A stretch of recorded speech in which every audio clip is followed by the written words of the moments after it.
Hi, is that Richard? I got your number from Eric at Zero Wetsuits. I'm an artist from Cape Town, and currently I'm doing an exhibition in Australia, which is about recycling, using waste,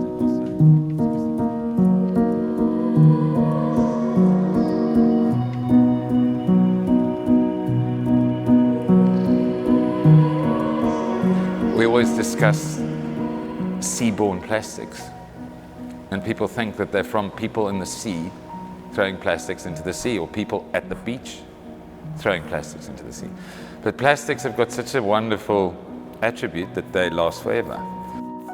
They float, they've got an oxygen content, and they've got a floatability which keeps them going and going and going. If there's one rain, if it's buried up in a landfill high up, it'll find its way either into a water stream or into a water course, and it'll find its way eventually to the ocean.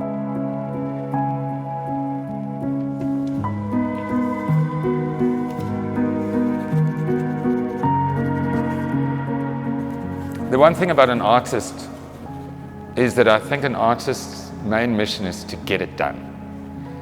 And they have to get that idea out, and they will use any method necessary or possible in order to get the message out.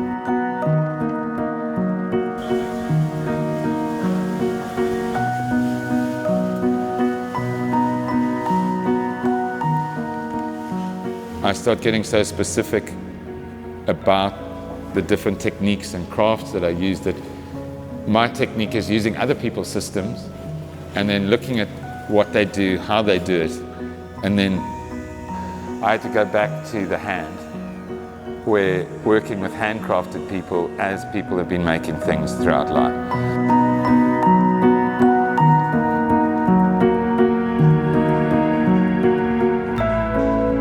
I was watching Blue Planet, and I was watching dolphins communicate with each other, and I like that. So I'm trying to invent a chair that talks whenever someone gets in. No one will know that it's the person doing it. Other people just think it's the beast. So I'm trying to see if this works.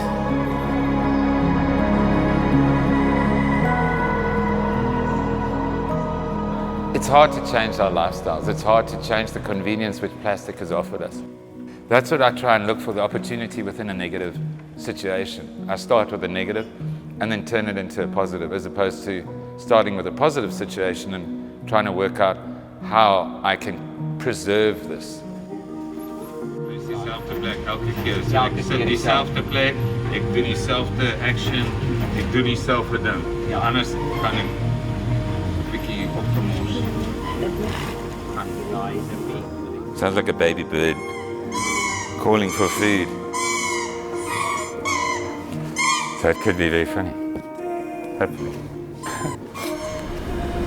Driving past here, but not only rubber products, it's also what I start finding is the ones that they have to replace or fix or develop the most are the ones that they will have the most waste of, like a water bottle. So when you find these places, you say, what are you replacing? What are you making? What's your biggest seller? Then you're finding out what is the biggest waste. And you start getting patterns which you can then use, because there's a lot of waste. Either it's hard to get rid of or it's expensive to get rid of.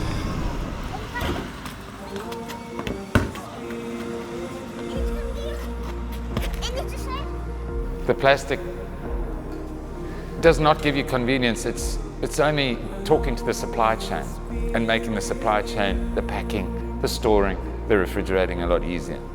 It's not making it a better product in, is it better for our world? Is it better for me?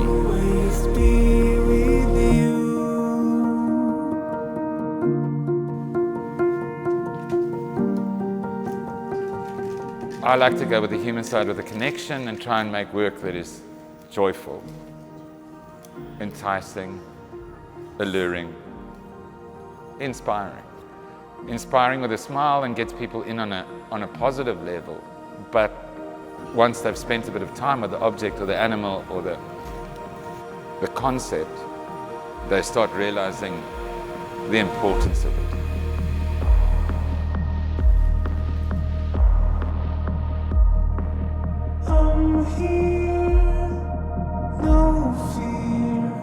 So we just got to keep to, but we can.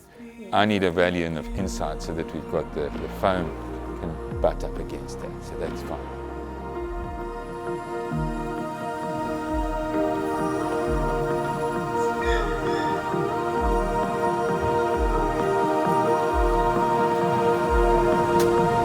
The pollution and man's interference and involvement on this earth has become so intense that animals have no choice but to evolve in order to survive within this new environment that we have changed so badly. So my thinking got onto a far broader thought than just imitation. I started thinking about mutation and how now these plastics could start interfering with the evolution of natural life.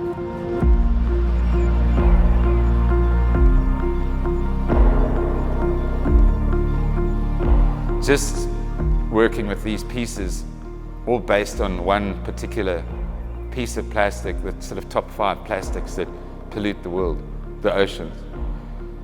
Just talking to those people like the cigarette butts, just telling people that the cigarette butt is the biggest pollutant.